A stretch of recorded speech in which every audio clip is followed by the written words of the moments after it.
So this is the interview with Hannah Spanke, and you are a somatic healer, a relationship expert, which we are as well, a Tantra teacher, and a spiritual life coach. So welcome so much. I think there's always this kind of longing on a soul level to merge, which is, a very classy way of saying codependency. That is what people want. Well, and we say soulmate, right? Yes. For that reason, right? Like two halves of a whole. If I was going to stay in that kind of paradigm of relationships where I'm buying into the whole one half, other half thing, I'm going to continue to find half of a person. You are doing yourself and the world a disservice by using this temporary experience of human life to be anything other than that unique expression of the divine. You are the only one on this planet right now that is that expression and will ever be. And so there is no other way for you to be that can actually fulfill your purpose here. This podcast represents the opinions of our hosts and guests. The content here should not be taken as medical advice and is for informational purposes only. This podcast also does not establish a standard of care, doctor-patient, or client relationship. No guarantee is given regarding the accuracy of any statements or opinions made on the podcast or website. And because each person is so unique, all listeners are encouraged to connect with counseling and medical professionals for assistance with their personal journey. All people, places, and scenarios mentioned in the podcast have been changed to protect the privacy of those involved. Welcome to We're Not Fine. I'm Dr. Talia Jackson. And I'm Doug Jensen. We thank you for listening every week to our deep and thought-provoking conversations about relationships. Hi, We're Not Fine family. Welcome I love to that word. The show. Friends, family, whoever you are to us, which, hopefully that's all it. Well, I don't feel that Tantric distance. Lovers.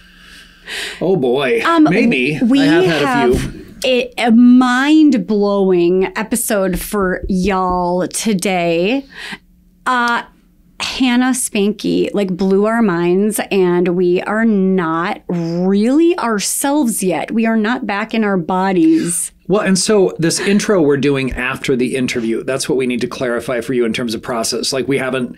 We are doing this after having interviewed her, and we're both feeling very deep and kind of heavy, and I got a little teary, and I just love this person so much. Yes. And so, which, you'll hear me repeat several times.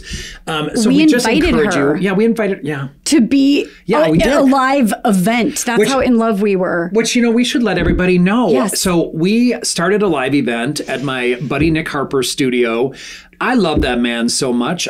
He's the guy who made the art that everyone knows I purchased, and had a big, nice installation party at my home. Ooh, I got him a We're Not Fine t-shirt. We have to drop it off for him. So anyway, but we did one there, and then a month, maybe 6 weeks later, it went so well. We did another one last week. With the doula sisters. With the doula sisters. Birth and death. We literally put it on as people could sign up for it. We had maybe 50 slots. It was done in 2-3 days, right? Yeah. So we just want all of our viewers to know we are doing live events now. We're going to try to do it every 4 weeks. It's our new Everybody favorite. and anyone is invited. If you're a current patient of either one of us, you are delighted. You are more than welcome to come. This is a professional event, of course. Yes. And we encourage you to, if you can endure hearing us any more than you already do. And we've had to be very thoughtful about this. Being therapists and all of a sudden becoming people who are speaking in public in our community in Minneapolis. Which is a bit of an odd experience, as we found out. It is, because it's a very small town in some ways, and also a big metropolitan city. Plus, people see us on the tube, on YouTube, if they're viewing us, and they come to these events and see us in person, and it's... I realized somebody was kind of just looking at me, and I'm like... It's because you had toilet paper streaming off of your leg. Not because you're famous yet.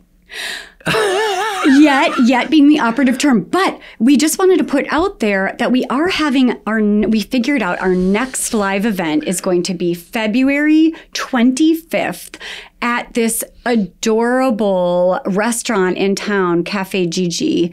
And we're going to advertise, we're going to put everything out there, but we have this incredible guest that she just had an article in the Star Tribune about a communal table basically being the solution to loneliness, and loneliness being a chronic health epidemic that we need to address and solve. So that's going to be incredible. Well, and look for us. Everybody has access to our Instagram accounts. It'll be on Instagram. We'll be advertising it there. We can go to, I don't think we do it on We're Not Fine Yet. We should probably do it that as well. I'm on the website? Oh, you mean on the website? We gotta figure that out. Very good question. I know. So anyway, we don't want to take too much time on this because the real point of this introduction is to introduce Hannah Spanke, who is really just a phenomenon we both enjoyed so much. I'm honestly over twice her age, and I am literally like, I learned more from her today. It felt so grounding, and I absolutely loved it. So really pay attention for our live events. You're all welcome. We would love to have you come, but also, and we did invite Hannah to be a personal guest at one of our live events. I would be delighted for her to come from. And did she say Carson she has City, Nevada, and join us? Sex models? She's got sex models, and we'll talk all about this. She's guys, incredible. This is just onward and upward. We're loving every minute of this, and we hope you love Hannah as much as we do. Enjoy this episode. Take care of yourself. I am so excited to have you on our show today. I saw your biography and I was like, I have so many things. And I'll tell you honestly, like we oftentimes have people who do what we do. And so it'll be like a topic that I can contribute to because I have my own sense of expertise with it. This is not it. So I'm just incredibly excited to talk to you about all of this. And again, that smile is going to be so great for me in this interview. I love, love, love your energy. By the way, where are you? I am in Carson City, Nevada currently. Okay. So how's the weather? Because we're like having 50-degree weather here in Minnesota. It's snowing right now for the first time. And this is the second snow of the winter. Yeah. And apparently I moved here like a week before Christmas. And apparently this is like the mildest winter we've ever had, which I think I brought on because I do not like the cold or the snow at all. I bet that's it. Did you also have an effect on the Minnesota winter? Because we're also having the mildest winter. There's no snow. There should be tons of snow in February. We don't have any. How do you feel about it? Are you happy about that, or is that not good news? So Hannah, that's a beautiful question. Yeah. So we do mental health, right? And so the sun, it's been a little dark. I love not having ice and snow right now because we're going to get some. But of course, the concern for climate change has me somewhat concerned and sad, right? Yeah. That you're getting snow and we're not getting snow is craziness. My older daughter lives in LA. And so she is talking about like they're expecting floods. This is the craziest shift. Yeah, there's big warnings going on. People it feels a little apocalyptic. I secretly... Which I'm ready for that. Wait, you're ready for the apocalypse? I do. I have a nuclear bomb shelter, in my home. I do, actually. It's very strange. I have a 1904 home. I would really... You're welcome to join us. Prefer That's awesome. anything other than an apocalypse. Really? I already told you that I am not on anyone's short list for survivors and preppers. I would prefer to be eaten first because I'm not interested. Are you okay with me eating you? Yeah. Well, can you wait until I'm ready to be eaten? You need to bulk up a little bit. Can you have a few burgers? Because your ass is not big enough for me. Well, I better start doing that now before the apocalypse. Okay, we should get back on track. That has nothing to do with this amazing topic. I don't know that it doesn't. You haven't even introduced our glorious guest and what we're here to talk about. So, Hannah, the intriguing question you had, everyone is happy with it here. I'm going to go back to that question. Secretly happy. Secretly happy because we can go running, we can go biking still around the lakes that we have here in the Twin Cities, but it's like eerie. We're kind of feeling like, what is going on? Yeah. Because by February, seasonal affect disorder is in full tilt in Minnesota. It's not. No, people are in good moods. Yeah. Everyone's outside half naked. Wellbutrin or a mild Minnesota winter. Hard to say. I know, for sure. But Hannah, I am so excited. And I'm just going to read what we have of you as your biography because I'm never going to be able to memorize all of these lovely things about your personality and your work. So this is the interview with Hannah Spanke, and you are a somatic healer, a relationship expert, which we are as well. So join us in this. It's so great. A Tantra teacher and a spiritual life coach. So welcome so much to this podcast. I'm so excited to have you all the way from Carson City, Nevada, where it's snowing. Yes. Thank you so much. I'm so excited for this. The reason why I just fell in love with your profile too, I just felt like, oh my gosh, we have to have her on the show, is because your background is in sex work and adult entertainment, and you have found your way to this very enlightened, embodied, compassionate place. And your approach to relationships, like this is where I think like, yeah, this is not our background. We're fascinated, but you interweave a lot of somatic pieces, which is basically your nervous system and your body, and sexology, astrology, human design, Tibetan Buddhist Tantra, animal medicine, and shamanism. My brain. What? That's what I did. Exploded. I did what? Teach us. Tell us, will you tell us what these things are? How did you find your way to this? And I must tell you, you look young. And so I don't know how old you are, and I think it's inappropriate to ask, but I'll be like, how the hell has she explored all of these things in this short period of her life at 12 years of age? This must be your 20th life. That's the only So I'm sorry to interrupt. Yes, I'll let you answer that. Yes. So I am about to turn 27. I am young. I am young to the point of my own surprise often. I'm I forget regularly. I forget, and then I do you feel older? 27 and I'm like, oh yeah, I felt 27 since I was 12 for sure. I'm 48 currently. Yeah. I can feel that. Yeah, that would make you my age. I'm 46, so. And I'm 28, so we're just slightly. We're slightly different in ages, but people are like, oh, wow, you look so young, and people must think you look really old for your age. So, Hannah, we have a big joke about how vain I am, and how every time I have a guy at my jujitsu gym who said, what are you, 38? I'm like, yeah. So that was over 20 years ago, I'll tell you. And I was actually with somebody last night who said, I would have guessed 38. I'm like, I don't look 38. Look close. Oh, so anyway, we're interrupting you with my vanity jokes. That is hilarious. This is going to be a very fun conversation. Yes. So long story short, in the most woo-woo lens, I feel like I'm 500 million years old on a soul level. I've been here forever. But I just happen to be 26 in this lifetime, this time around. So sounds right. I have my moments of youth when I'm like, oh shit, I am really impatient about this thing, or I do need to learn how to, handle this better. But for the most part, I feel like a wise hoot owl. Yeah. Lots of the time. We can already sense that.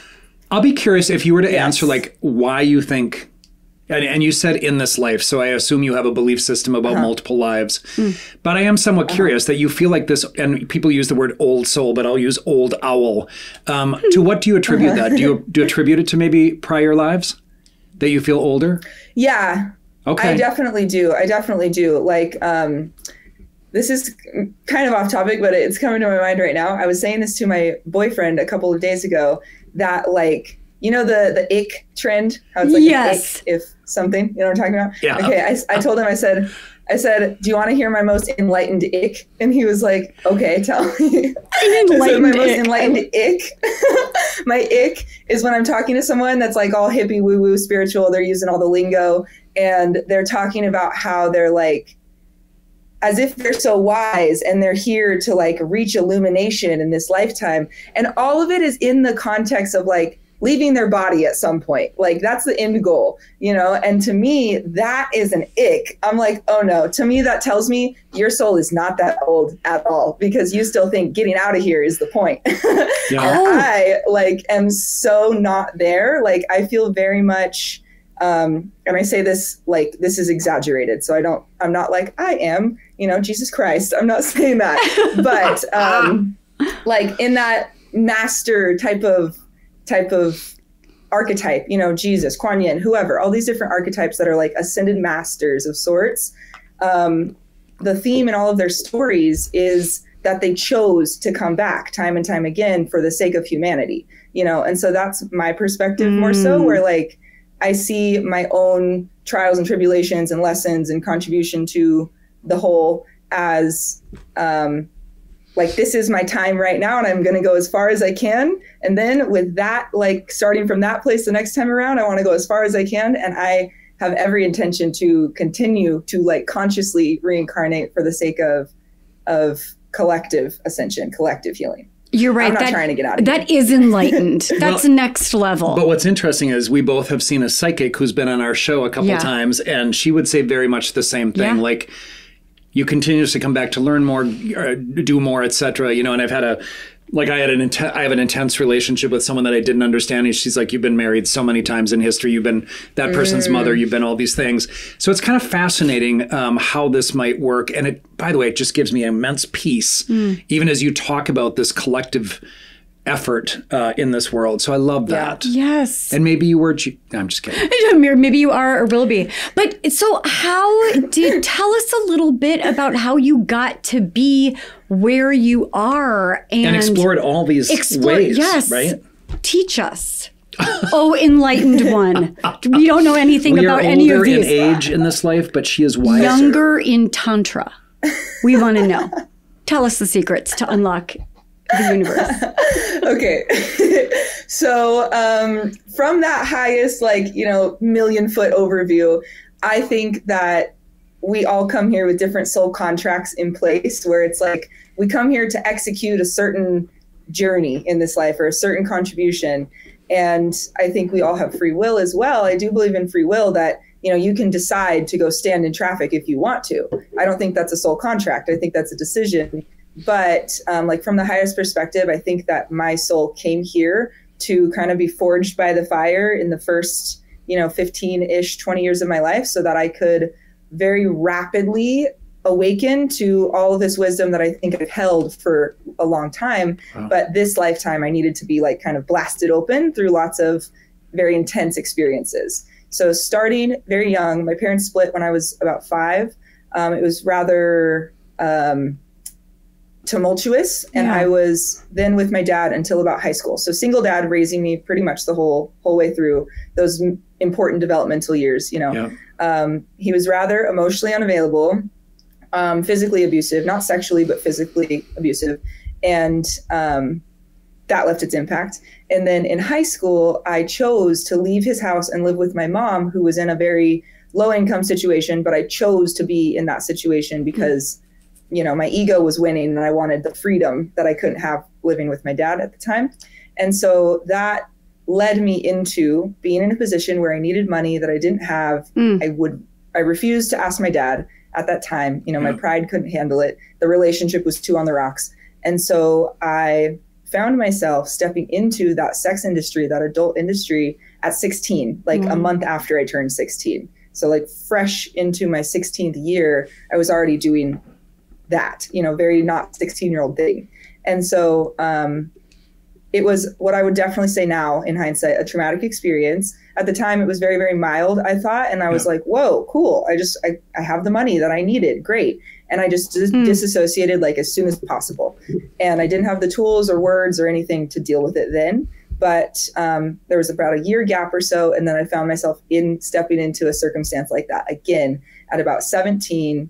And then once I was over 18, I was able to, you know, legally do some things. And so I started at an actual strip club when I was 19, worked there for a few years. And then slowly, probably halfway through that, I started to see my private clients at the club outside of that environment. So then it just eventually transitioned to that primarily, where I was like a prostitution escort type of situation, meeting these men outside of wherever, at their homes, hotels, but it was my own deal. And I was outside of the club completely at that point. Yeah. And then through a couple of big grief loss experiences, the biggest one that I attribute my like spiritual awakening to, in hindsight, I think we all have little moments of awakening where it's like, oh, that really rocked us and changed something big.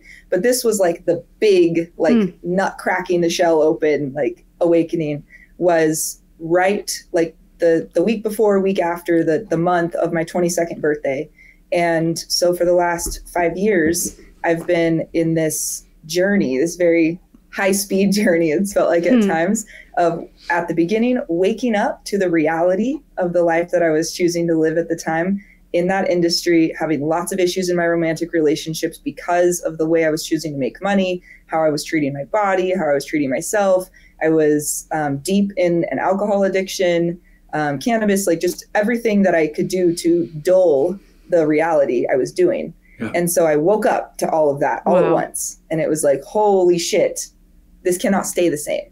And so that started me on my healing journey, which again was kind of like a fire hose approach. I started everything at once. I started working with a shaman and psychics and mediums and Akashic readers and breath work and EFT and traditional therapy approach and like somatic body work. Every single thing that I could reach for, I reached for. Virtual programs, in-person things, retreats, all of it. And so slowly, I say slowly, but really it happened very fast. My gift to the world, like through my own healing, as I like healed one more layer in myself, I could see more clearly one more layer of what I'm here to teach.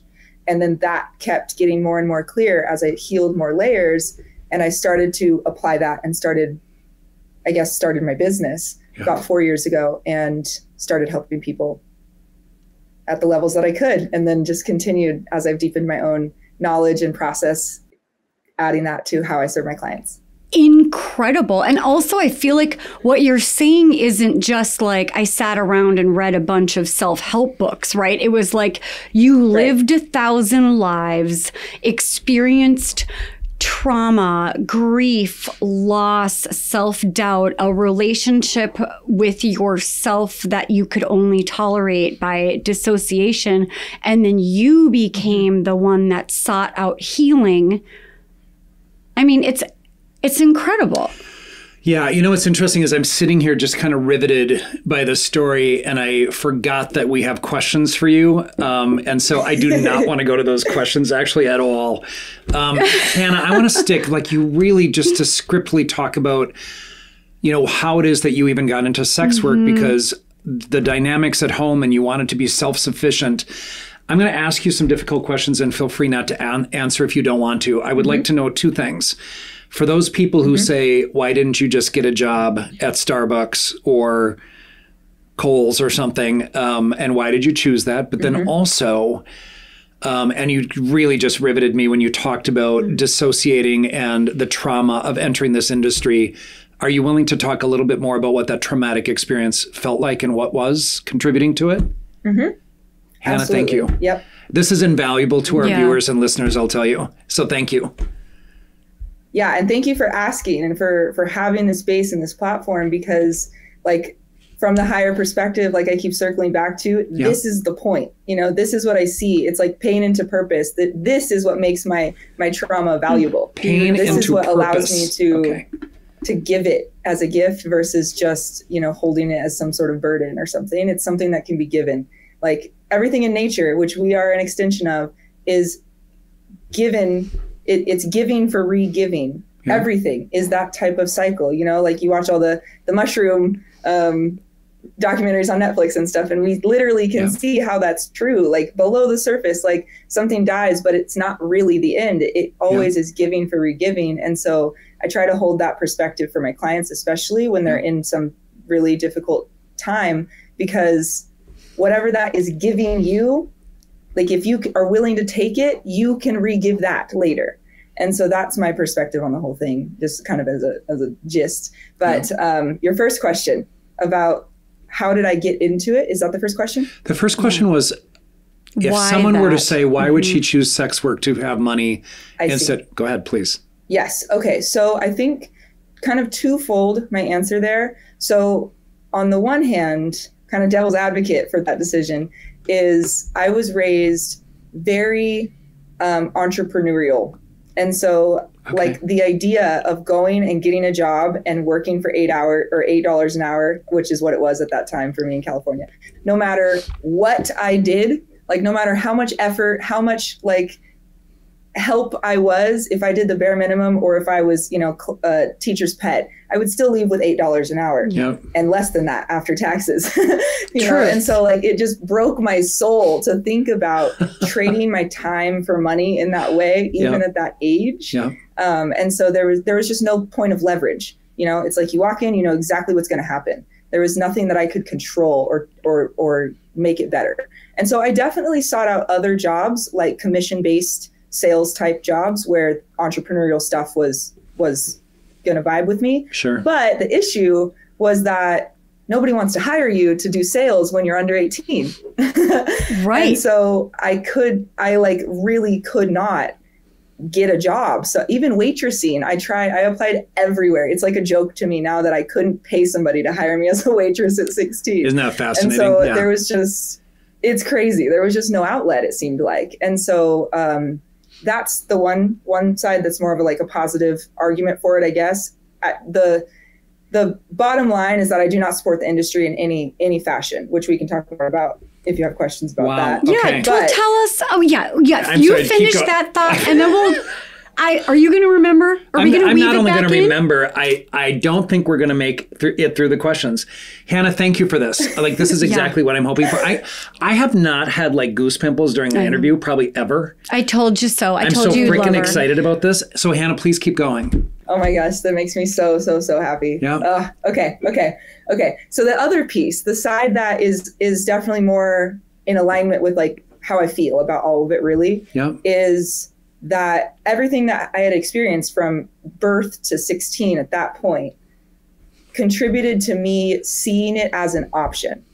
Mm-hmm. And so for some people, it's not an option, literally, because their self-esteem, the way they learned boundaries, their ability to say no or protect themselves or value their own needs or whatever is established to a certain degree where it's not an option.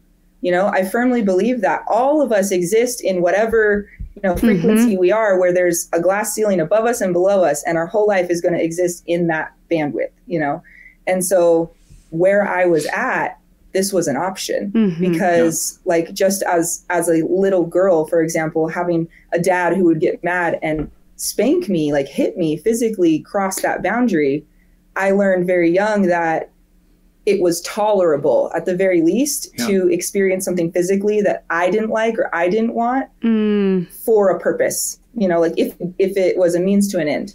And so there was a lack of an ability to advocate for myself and actually see it clearly. And I really relate trauma to being drunk, where it's you can't consent when you're drunk and everybody knows that. But it's the same thing when you're heavily traumatized, because your worldview, your how you relate to everything is just not as clear as it could be for you to make a correct decision for yourself. So in that moment of maybe it wasn't a conscious decision, but knowing that it was tolerable to experience things physically that were really not what you wanted, and maybe a way to take control over that situation and master was to become an entrepreneur and to get paid for what you were able to provide. I mean, I wanted to say and what led to it, that these 16 years of life led you to be able to see this as an option. I would love to hear more about, so you saw it as an option, you understood that you could handle some things being done to you that were not necessarily your decision and were outside of your control. But I am curious, when you started, a lot of people imagine that first time that someone pays you to do something and objectifies, maybe, might be a word that I might use. I don't want to use anything that's stigmatizing, and I cannot wait to talk about your experience of what you think the profession is viable or not. I've worked with sex workers. I've actually found myself dating two people who said, I just need to let you know what I do. And I'm like, oh. So I'm very curious about this, but I want to talk about that trauma thing. So when you finally had the reality of getting money in exchange for sexual purposes, tell me what that experience was like. Yes. Okay. So help me remember my train of thought here, because I want to backtrack a little bit. She has ADHD, so I'm going to keep you on track. Yeah, I can't help you with that. I can. Okay, perfect. We got the linear and the non. Huge. I'm hugely linear. I'm riveted. I'm on a different planet right now, but I think you're there with me. Continue. Yes, one foot in both places. That's the shamanism piece. Yeah. We'll circle back to that.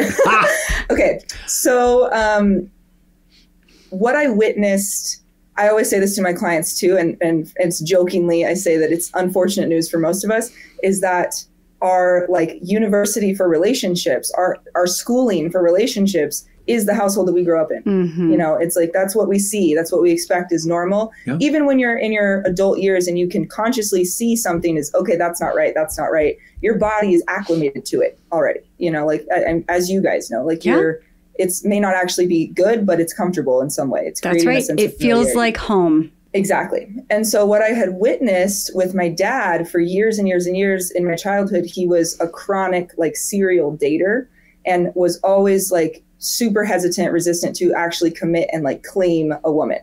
And so I believe that I definitely internalized that as like, I have to earn somebody claiming me. I have to earn somebody choosing me. Wow. And I learned very young to leverage my sex appeal and the attention that I could get that way to find a sense of validation and try to get somebody to like choose me. And so at the age of 16, I lost my virginity my freshman year of high school. I was like 13 or 14 years old. So I was young. And so I was already sexually active. So that wasn't new feeling to me. And the idea that I could essentially exchange sex for something, up until that point, I had already been doing it. I had already been prostituting myself unconsciously for breadcrumbs of affection or love or whatever. This time it was just a dollar amount. Wow. And so it didn't seem like that far of a jump. Okay. Yes. And then as far as how that experience impacted me, to answer your original question, it was in the moment tolerable. Like the guy was a very standard, like, you know, a 4-year-old, you tell a 4-year-old to draw a man, he might look like that. Like just a very standard looking guy, like or whatever. Yep. And it was like a 10-minute interaction, one and done. I left, I had money. It was so quick and over. And so it was like, almost like because of all the, you know, anxiety in my body and everything, it's like, I really wasn't there. And so I just endured it, left. And then afterwards, I experienced a split reality that definitely was like a soul fragment moment for me. On one hand, I thought, okay, did I just crack some sort of code? Like, is this good? Because I have money that I didn't have. I'm physically okay. I didn't just get, you know, hurt. I'm okay at that, you know, in those terms that I had then, I didn't think I was hurt. But I was also having like night sweats and night terrors and not being able to fall asleep and seeing this man's face flash in my mind, waking up and checking my phone just to make sure that I blocked his phone number. Like just be like this frantic PTSD kind of feeling reaction just to try to like, you know, cover up that experience as much as I could to my conscious mind. And I did for a long time. And then I think just, you know, with it below the surface, it just stayed below the surface as I added experiences on top of it a couple years later when I continued in the industry. It's like you were hiding from yourself, that like split, that fragment, like the moral compass. Yeah. You were deleting that from your apps in your brain of like, we're not going to look at this. Yes. We're not going to talk about this. It just is what I do for money. But it was like the somatic piece. I mean, your body keeps the score. We always talk about Bessel van der Kolk, and that there was a moment where it just sort of broke. And you saw it for what it was. And for our viewers and listeners, that is what dissociation looks like. Yeah. When you either don't feel like you're in your body, or you sometimes even, in the case of dissociative disorder, can become a different person to tolerate and cope and get away from the pain that you're experiencing. Hannah, thank you for your, I want to say, just bravery in being able to describe this. I actually want to ask you how you feel talking about it today. So that's a good question. I'm going to turn off this floor heater because it's cooking me right now. I have never been asked this question. Let me sit with it. Take your time. I feel a combination of a few things. I feel a sense of neutrality, dominantly. I feel a sense of neutrality, like I'm recapping something that was not traumatic, you know. So it's been very heavily neutralized in my life. And so it's like it doesn't feel like triggering or anything to go back and talk about. It also feels very kind of serious to me, like almost like dutiful, like a sense of responsibility with talking about it, because there is just so much like population of this industry, and everywhere you look, the Victoria's Secret billboard, you know, on the side of the freeway, the sex joke in the Comcast commercial, like it's everywhere that sex is something to leverage as a transaction piece. Yeah. And so to have such a unique experience and a willingness to talk about it after fully healing from it, like those three components are unicorn-esque, you know, like they are. It seems like. And so to be in this position and have the opportunity, like you guys are creating by having this conversation, to shine light on the reality of how this whole entire industry that it's so embedded in our culture, in our psyche, how it actually works, it feels like a big sense of like responsibility to me. And so the duty, the responsibility, like what would you say it boils down to is like the message that you're wanting? I know this sounds like we're wrapping up, but we're not. But like what are you wanting to protect people from or enlighten people to be aware of, or, you know, about the industry? And add on to that, by the way, Hannah, you know, earlier when you said, this is where I'll keep you on track, that you do not consider sex work as a viable option for people. So the bottom line sentence, like if I could put it into one sentence of like the message, is that everybody involved, is that sex work in any and all of its expressions is disempowering for everybody involved. That's it. Like in the most mild experience, it's disempowering. In the worst experience, it's incredibly traumatic. And so, you know, I see disempowerment, even if we don't call it trauma, it's something that negatively impacts us. If you don't see, like, you know, it was a very struggle-filled uphill climb for me to get out of the industry, because it wasn't a matter of finding another source of income. That's very surface level. It was a matter of finding a completely different way to relate to my own value and how I make money and what I have to offer somebody, you know, and really being able to get behind that myself. And so starting to actually see how much I was disempowering myself by seeing that as the only option, or even the best option at the time, was heartbreaking. Yeah. And I had so much to process with that, because it was so many years of self-abandonment, not fully connecting to what I was actually experiencing, what I actually needed, from a place of being empowered to do that. And so even if you're, you know, it's your buddy's bachelor party, you're just having fun, you're just going to go in and throw some ones and have some titties in your face, like, great, hoorah. It is at the very least perpetuating a culture that is disconnected from themselves and each other in the most real ways. Because in order to even do that, the person on stage who's serving you has to be disconnected from her own pain. You definitely have to be disconnected from her pain. And it just, you know, how far back does that go? Wow. And so that's my perspective on it. Hannah, 2 follow-up questions to that. I'm curious, you said something about like you have healed from this. Do you feel like you ever fully heal?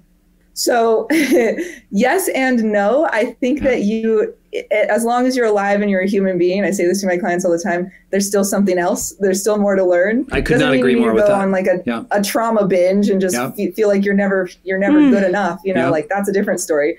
But so not to be addicted to healing, but like there's a new experience every day, every second. You could be triggered by the mailman tomorrow when you're 87 years old. You know, like it doesn't 100%. Have to be childhood trauma you process forever. And so I don't think that there's a fully healed in this physical world ever, because we live in a world of limitation and duality. And, you know, to exist here, we have to have some limitation.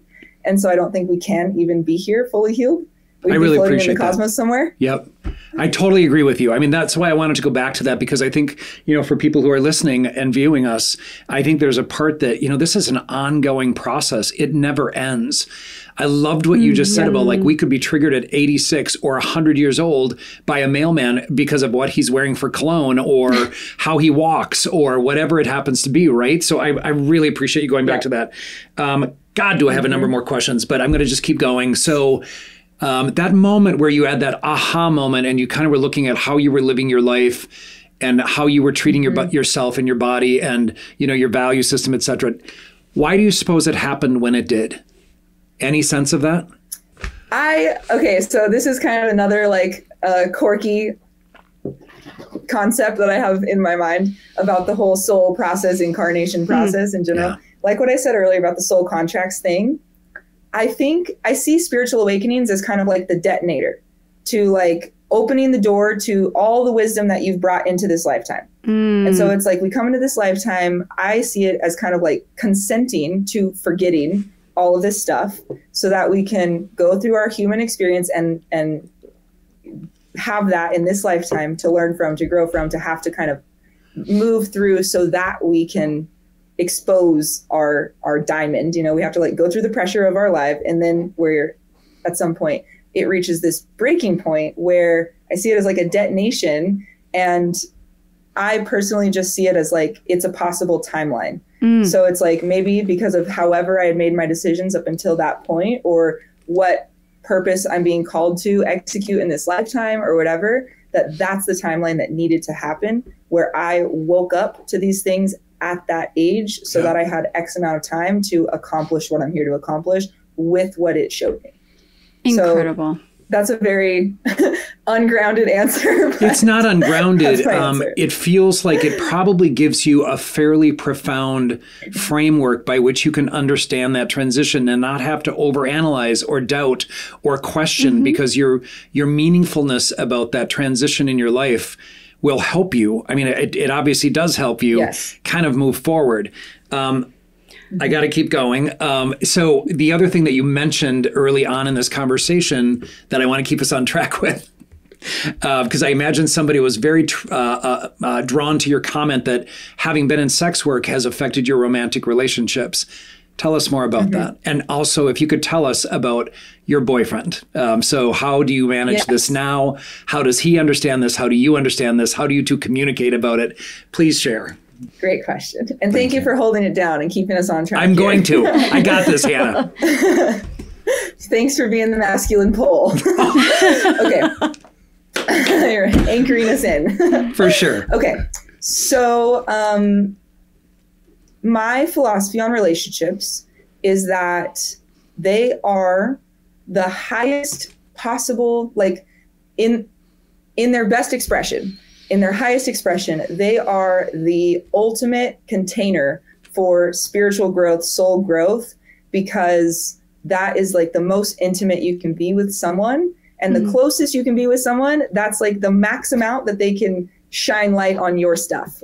And that's the most you're ever going to be able to see yourself is through the lens of intimacy. That's amazing, Hannah. Yeah. Thank you. And so that's how I teach relationships. That's how I do my best to live my relationships. You know, I'm triggered all the time, but I see them as gifts, opportunities, doors to walk through, because something is being shown to me through this experience by my partner who is serving a role to help me awaken. You know, it's not them against me. They're serving a role to help me on the path I've already said I want, you know? And so, it has to be rooted in empowerment, because if you're disempowered at all in the background, then that's when all the victim, the blame, the martyry, the bully, the blah, blah, blah, blah stuff comes out, where you want to find an external reason for why you don't feel good, which is what I did for a lot of years. When I was in this industry, I almost always was in a long-term relationship at the same time, 2 years, 3 years at a time. And there was always this disconnect for me, which I can see now was necessary for me to do what I was doing.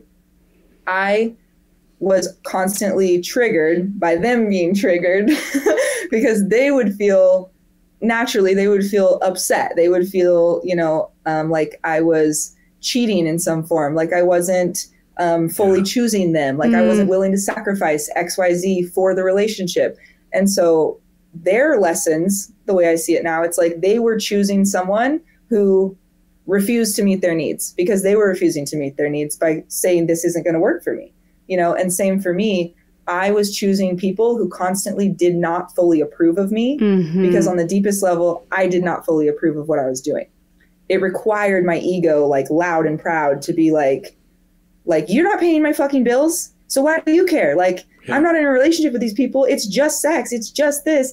Very loud and like aggressive and defensive about it so that I could protect something that I actually didn't love. Right. And so that was reflected in my relationships for years where the person on the other side I was constantly like brokenhearted about not feeling like they were really going to take me seriously, or they wanted a future with me, or they were going to fully accept me and love me for who I was, because I was identifying with that version of myself as who I was, which was going to keep being rejected by them and just perpetuate that comfort zone I had around feeling unworthy. And so brilliant. Like, really, I mean, just even to the way you're conceptualizing how we keep continuing to find the same dynamics that we found in our childhood, that we find people that see us the way we feel we should be seen, even if our role is to fight against it. We're fighting against what we're creating too, and what doesn't feel good in our souls. And a lot of people, I mean, the pain to purpose, that feeling of, I think what ends up happening for a lot of people is we find that the worst thing that ever happens to us, I mean, I guess there are two choices. It's either it paralyzes you for life, or you find a way to, I think what Kaya would say is like alchemize, like our psychic that we love, to alchemize it into energy or something that we can then find purpose and new identity in, which it sounds like you've made it the best thing that's ever happened to you by then creating this embodiment and empowerment. I want to hear so much more, because I will tell you something. I think people who have been raped, or where sexual abuse is the case, or, you know, being in cults, I mean, just all of the people who have not been in their body or felt empowered can learn everything from how you started your healing process, how you integrate it into your work, but really how you do your current relationship and how you view that. They're so good. These questions are so good.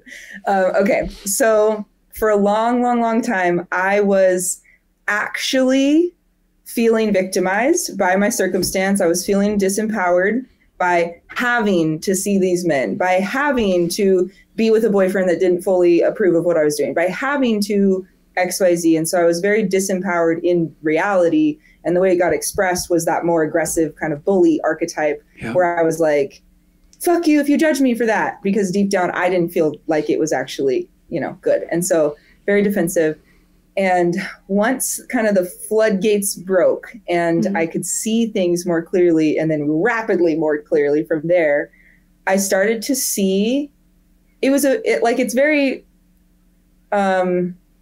poetic and sad kind of feeling when I think about it in hindsight now, how clearly I was able to start seeing my last partner at that time that I would consider in like that kind of a sleep chapter of my life. Like how clearly I could see why he was with me for all the wrong reasons, and how clearly I could see why I was with him for all the wrong reasons. And so at the 3-year mark in our relationship, seeing all of this, I was like, wow, it was like it immediately started the grieving process for everything that I had thought was the relationship up until then. And so the next relationship I was in was 2 years, which we broke up about a year ago. And then the new one I'm in is it's only been about 2 months. So it's very fresh. But the 2-year-long relationship was like, I consider it like a second chapter for me in relating. It was conscious the whole way through, all the way through the breakup.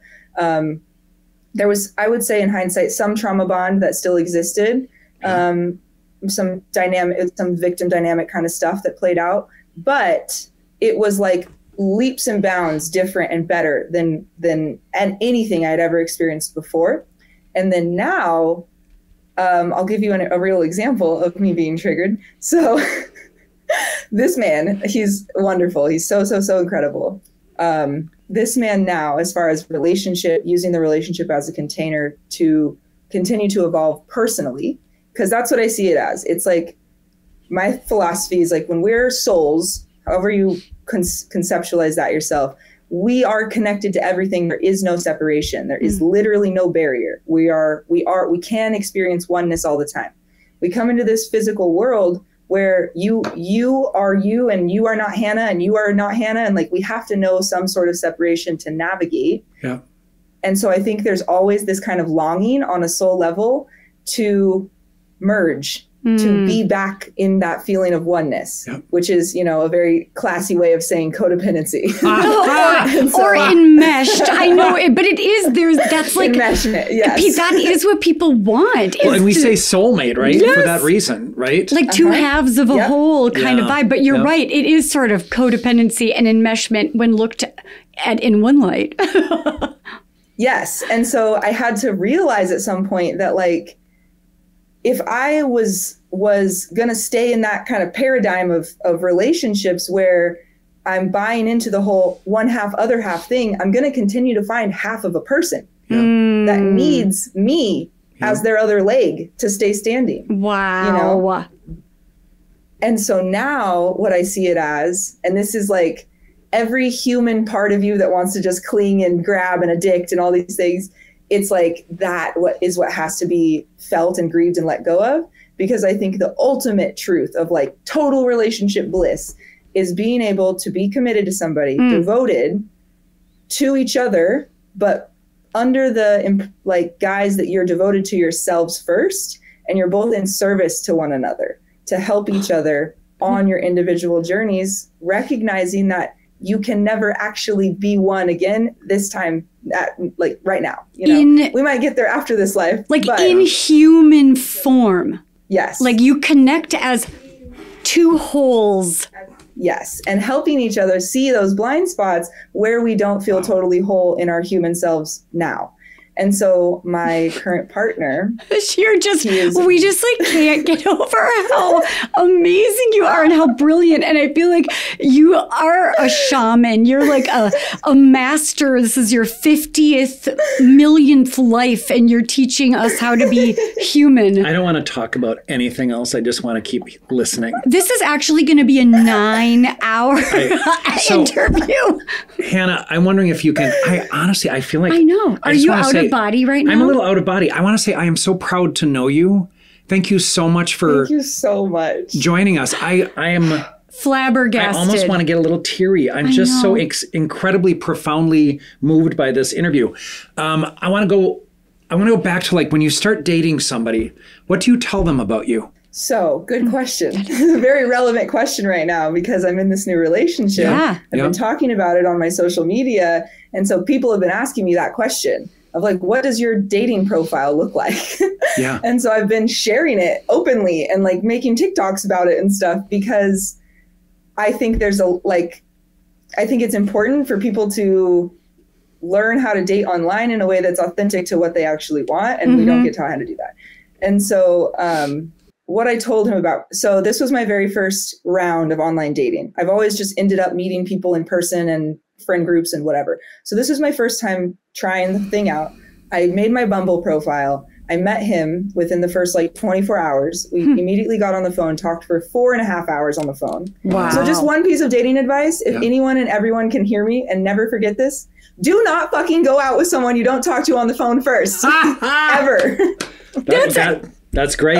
That is great. You know, and I might not have even offered that as advice to people because I'm sort of like, get it over with. You don't need to chat with someone for 8,000 hours. But you're not in dating world. No, I haven't actually dated anyone other than my husband for Hannah 26 and I are in dating mode. I know. But I also will tell you that as a dude, I don't feel at all vulnerable either. So I'm like, yeah, bring it. Come to my house. I'll kick your ass if you're not the person you say you are. But anyway, that's not great.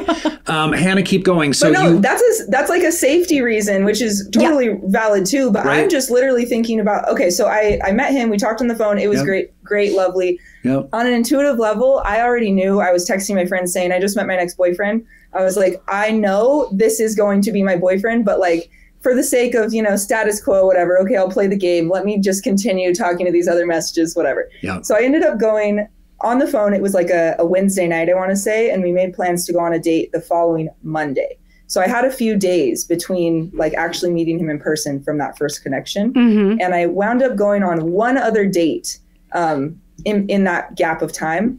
And this is what I'm saying the phone thing for. Yeah. I will, assuming I'm in a dating position again in the future at any point, if I would never subject myself to finding out somebody's like tone of voice and like demeanor and all of which are about chemistry. I'm Absolutely. held hostage. Yeah. Then I'm hostage to an hour of dinner with this person that like I can't stand their voice or something. Yeah. That is such a good point. No. Hannah, it's so interesting. First of all, I love that you said tone of voice. I love that you said, you know, all the pieces that you can learn from someone on the phone, like how interested are they in you as well. That is a great way to screen out. I will tell you something. I was single maybe... I'm single now too, but I went out on probably 20, 30 dates in 1 year after I got single after a long-term relationship. And I would walk in and I would, and regretfully would always like schedule dinner like yourself, like you're hostage to an hour. I literally sat down with the last guy, and this was why I needed to change something. He said, "You're not into me, are you?" And I said, "No." And I thought, you are the biggest asshole, Doug. You should have not, you know, committed to an hour of dinner. Well, you should have listened to Hannah first. I should have listened to Hannah, but and psychically. I'm not as old this is as she is spiritually. Full circle with like the ick. Right? Yeah. It's like you need to know some of the preliminary potential icks. By the way, and then this dude was like, "Can we make out?" I'm like, "No." So, I mean, no. Like, and I know you get that. Like, why would you do that? But it is a great way to weed out chemistry. So did you, the current that, you know, boyfriend that of 2 months, so did he know all about your background? Did he know what your belief systems are? Okay, so great question. So I made my profile as like polarizing as possible. I used every single character space that they would give me. Okay. So like I'm literally going to pull it up so I can read you an example. Oh, this is the best day of my life. Yep. I will tell you right now. So my bio, you see my picture, and I put my picture a picture with no makeup on because I pretty much live my life with no makeup on. So that's another kind of life hack. Don't set yourself up to feel insecure by using your fucking glamour shot, GQ headshot. Like, you want to feel secure in what you actually look like when you meet the person. So, and you also I'll take mine down right now. And you want to weed out the wrong people. Like you want to show up in your profile as the pieces of you that you love the most, and the people that are not into that, they can weed themselves out. Do you mean my picture with Jason Momoa's body is not what I should put? Where it's like a completely different skin tone. His hair. I put his hair on me too. Anyway. All right. So you kind of showed yourself so raw. funny. Go ahead. Okay. So picture and then the bio. The bio. So just like, I want to just read it for the contrast of what a typical bio sounds like, which is like looking for my adventure partner who likes tacos. You know, it's like stupid and doesn't tell you anything about yourself or about them, what you value, nothing. Okay, so I put hippie at heart with watery romantic depths and a fiery, bold expression. Ooh, yeah. Yes, I want to know your birth info. Come prepared. I'm open for conscious connection and ultimately my life partner who shares a similar future vision. Babies, land, animals, a passion for truth, and life outside the matrix. Wow. And you're right. That is like nothing could encompass your spirit and purpose more. And I feel like it probably went over 99% of people's heads. Yeah. And only the people that know what the fuck you're talking about would dare reach out. Yes. I don't know that that's true. I bet you have people reach out who are like, this sounds really like someone who could help me grow, who don't have that potential, right? Yes, I got probably half of the men who ended up in conversations were like, I've always wanted to know more about Tantra. Maybe you could help me with this thing. Maybe you could help me with that thing. Wait a second. Is that? Of course. But is that why no one is ever going to answer my fucking question about what it is? What's sexology and what's Tantra? You guys keep juggling me around. I'll give you the soundbite. Thank God. So Tantra, the Sanskrit word for Tantra, or Tantra is a Sanskrit word, and the direct translation means to weave. And so it's essentially just I see it, it's a spiritual science, and I see it, the way I use it and teach it is as a tool to help our human self get on board with the interconnectedness of everything. So how our body, our sex, our mind, our emotions, our spirituality, how all of those things are at play with each other. None of it's really separate. Tantra acknowledges all of that as true, and like with every component of it. So it could be meditation, it could be the sex piece of Tantra, it could be a number of things, but the basis of it is that it's about weaving all components of life together. Yeah. And it is a pathway to enlightenment where, by weaving everything together, you're no longer experiencing the illusion of separation, which is enlightenment. So that's the soundbite for Tantra. Describing sex and relationships as a portal to the divine, like that Tantra, however you pronounce it, is not just sexual, but it's this all-encompassing interweaving of everything. And so the divine, like what is the divine in terms of it's not just the best orgasm of your life, but it's the closest that you can come to God. It's a character in John Waters' films. Anyway. I'm sorry to interrupt. Go ahead. No, that's good. I see it the way I mean it personally, at least, and how I see it is I'm talking about life essence itself. And so you can use any number of words. The soul that's in your body, your spirit, your life force energy, God, consciousness, source, life force. I said life force already. Universe, creator, all of those things. I see it as interchangeable. It's all just a word to describe that infinite part that animates everything. And so I think it was a Wayne Dyer quote a long time ago I heard. He said the Tao that can be named is not the Tao, something like that. So it's the name doesn't matter. The name is semantics to me. Divine is just the word I wrote, but I see it as a way for us to experience in a human way a uniting with our spirit, with the energy that makes this experience possible, with that God force, that life force, that source energy, the thing that, fills up your body with life that goes on once your body doesn't. That part is what I see is the most accessible through the lens of a relationship that you're willing to see yourself better through. So if you have full of ego, the relationship won't work. But asking for a friend, how could just some random Joe and random Jane who have been together for 25 years. You and Rob. Who only know, let's say, 7 positions. Oh. And who have TMJ. So wow. I am in physical therapy. Hannah's my new best friend, Hannah, FYI. Tell us how mere mortals can incorporate some tantric loving into their suburban middle-aged lifestyle.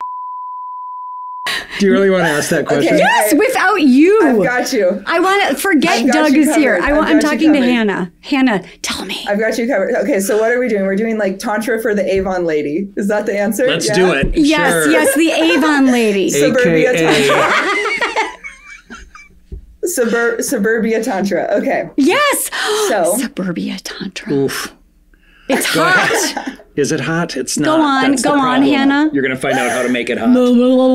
I'm listening only to Hannah. Okay. I am going to answer you with 2 answers. One of them super practical. So I would say anyone listening, write it down, put it in your notes app or something. And you can do this with a hookup that you just met or your partner of a million years. It does not make a difference. This is such a valuable conversation to have. Some of the letters don't apply if you're in a committed relationship, but some of them do. So it's an acronym. First letter is R. Okay. R. Actually, let's just be complete. First letter is O. O is orientation. So that's who do you have sex with? And, I think that's appropriate to disclose to whoever you're having sex with. Okay. So O is first. R is second. R is relationship status. So this is what you don't really need if you're married. You're married. Relationship is are we in a relationship? Are you in a relationship? Is there anyone that's going to be impacted by us having this connection? That's R. Next is B. B is boundaries. So maybe for, 20 years, Jane has been getting her hair pulled by her husband and doesn't really love it, but just has kind of tolerated it a little bit for all this time because it's no big deal. It's just a couple seconds. That could and should be a boundary that creates more safety, more space for Jane to have a fuller experience with nothing that is like, no contraction. No I will let Jane know. Okay, beautiful. Thank you. So boundaries, it's like as many as you can set them so that you know that you can fully relax in what you're going to experience without any flinching required. D is the next letter. D is desires and fears. So if you are in a long-term relationship, for example, wanting to like start to deepen things, you might have the desire of feeling connected in your heart the whole time you're having sex. That could be a desire. It doesn't even have to be about pleasure. It could be an emotional component. And even just sharing that with your partner might open them up more to you. And so that in itself makes it more tantric because now you're more united. You're more in union with the whole experience. Yeah. F is fear. So it's like, I fear that you're going to get lost in the pleasure and you're going to disconnect from me and I'm going to be afraid to speak up. That's one of my fears. And so it's just like getting really real with what is there so that you can be in union on every level, mentally, emotionally, sexually, because that's what Tantra is, bringing it all together. S is next. S is safety. So this is like STDs, pregnancy, protection, anything you need to disclose. M is meaning. What does this mean to you? Does this mean it's just for fun and we're going to high five after this and I don't even need your phone number? Does this mean that we are recommitting to our life together? Does this mean that we are blowing off stress? Because for one person, it might mean blowing off stress while the other person is trying to have a meaningful connection. Yep. If you don't know that you're not on the same page there, it's going to feel like a disconnection no matter what. Yep. And so that meaning piece can really like help to reconnect you just to what's going on for yourself and your partner. And then the very last one is A, which is aftercare. And that is like, what do you need or desire afterwards to feel what you want to feel? So if you have sex and the pattern is your boyfriend, girlfriend immediately hops up and runs to the shower and you feel a little bit abandoned in that moment and it's just something you blow off, but like it bothers you. Maybe aftercare, you need 15 minutes of cuddling to finish it out before you go your separate ways. Something like that. So my simple first answer is like, get clear on what's below the surface for you and your partner before you get naked. That's how to start making your sex life more tantric and deeper, because if you can't have these conversations with clothes on, you're not going to have them with no clothes on, for sure. How does that feel to your marriage? So, well, it feels great because whenever I thought about, Jane and Joe, because I always thought about Tantra as taking like 12 hours and like Sting or Woody Harrelson. I don't really know what you're referring to. Hannah does. Sting and Woody Harrelson, are they together doing tantric things? No. They talk a lot about not needing to orgasm. Oh, yeah, so semen retention is a practice for men to learn that makes tantric sex that just can go on and on and on more possible and accessible, because then, so in the actual nervous system, arousal, like the ability to get hard, and ejaculation are separate functions in the nervous system. One of them is a reflex, and one of them, pleasure, arousal, comes from the body actually being relaxed. And so when you start to get up there and you actually get more tense, you probably notice you tense up and then you come, like you can train the body to relax into that more. And then you're in total control over when you come, if you come. Wow. So then a man can become multi-orgasmic and last as long as he wants. And then you can do whatever. But you can have a 10-minute tantric quickie if you want. Yep. And that to me just means that you are fully present. You're fully there with each other. There's nothing that is a separate thing. You know, it's unified, the experience. So it's, eye contact. You're both aware of what the other person needs and wants. You are plugged in. Even if it's the person needs it to be over in 10 minutes, you being in service to that could be tantric, because what a relief. You're in union. Are you feeling ready? Yes, well, because I feel like my only obstacle to even wanting to learn more about it is I'm like, I don't have that kind of time. Like I don't have 24 hours to be in a dark room licking honey off of people. I mean, Jane and Joe. But so I really love the idea of a tantric quickie. Okay. Hannah, is it too soon to say I love you? I'm not done. No. Well, but look, we have to be done. I don't want to be done. Can I ask one last question? I'm going to ask one last question. I'm going to ask. It better be a tantric I know quickie. you weren't done with your answer for Talia's marriage, but I want to just say something about your amazing your mirror. So what I would say about this, one of the things that really just resonated, and it's one last question. This is really important. You'll be glad I asked it. So you kind of talk about this authenticity and you talk about just being yourself no matter what. I will tell you, I always tell my clients, the goal is to not care what other people think. The goal is to live your honest life. The goal is to be who you are in this world. And you so beautifully talk about being able to do that. What would you share as your secret to our listeners and viewers about how to not care what people think and to live your life authentically? You're right. That was a good I love this question. Thank you for this question. You're welcome. I'm going to get all spiritual on you. Feel free. So, the way I want to answer this question is with that framework, that lens, that we are all just one different expression. Like I love the meme I've seen on Instagram where it shows like a big giant, it's like God, some image of something that's supposed to be God with like a hand under the surface and then the fingers sticking up through the earth and each finger is a person. Yeah. So it's like we're all a different expression of that same divine energy, however you think about it. And so my answer to this is in that framework that like we all come from a completely united source and return to this unity consciousness where there is no separation, there is no judgment, it's only unconditional love, all of that. So if you can get behind that or even pretend to get behind that in a moment when you're consciously trying to pep talk yourself, realize that you are doing yourself and the world a disservice by using this temporary experience of human life to be anything other than that unique expression of the divine that you are, because you are the only one on this planet right now that is that expression and will ever be. And so there is no other way for you to be that can actually fulfill your purpose here. Right. And so you're either living your purpose or you're living something else. That's oh my not God. who you even are. It's literally the bottom line. It's like, that is our purpose. What else is there but to really become more and more ourselves, but then also with that to be accepting and loving people for who they are as they are and not who we wish they were. Like we all have to be showing up as more ourselves. I will tell you, Hannah, thank you for that answer. And I can't thank you enough for all of this time. I find myself in this life at my age not feeling like I learn from everybody anymore. I find my opportunities for that to be lessened. I have loved this time with you in a really big way. I have probably not listened so carefully to someone in a really long time.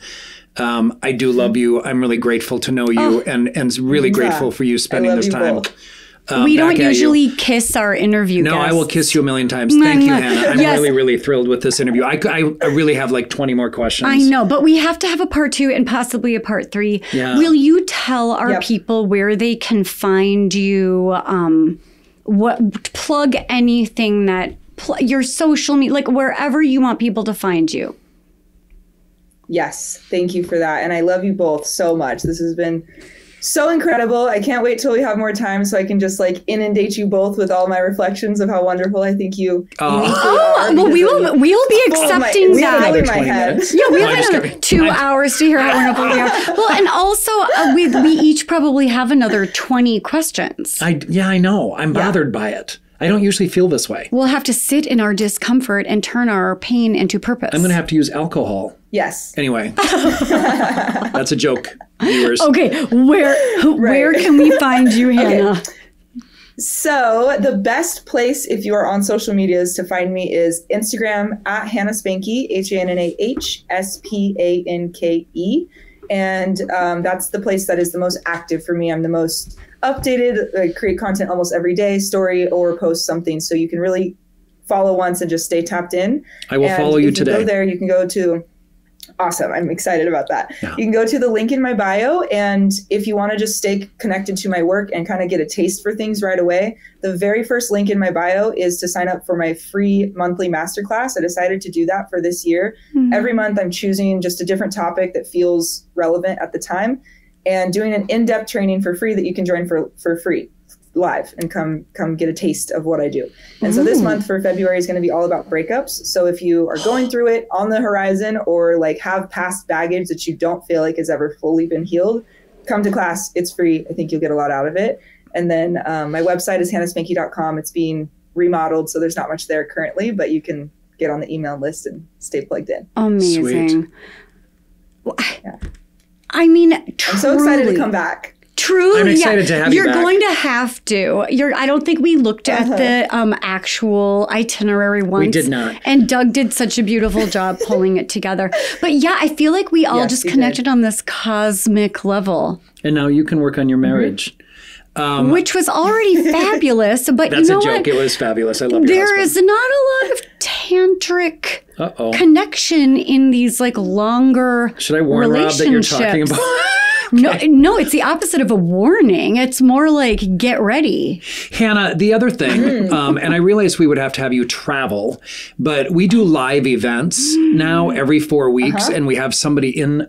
I would love to have her. And we are love pre-rich to and do that. pre-famous. We'll get rich and fly her out. I'm really serious. I think you would be a really I delightful. would love to do that. Okay. Oh my I would Hannah, love to do that. I realize and we we could take probably. it any number of directions. I have all my sex models. We could go that route. We could go any route you want. God! I want to go all the routes. Yes, I knew Yes. you would love her. Stop looking like you're about to cry. I already know. I do feel a little bit like I want to cry. Hannah, I'm know. really, really grateful. Thank Me you. too. Yeah. Yeah. And Thank there you will so be much, more. both of you. Yes. Okay. And Yes. thank you to everyone listening. And we're so incredibly grateful. Hannah, all of these things that you said of where to find you, they're going to be in our show notes.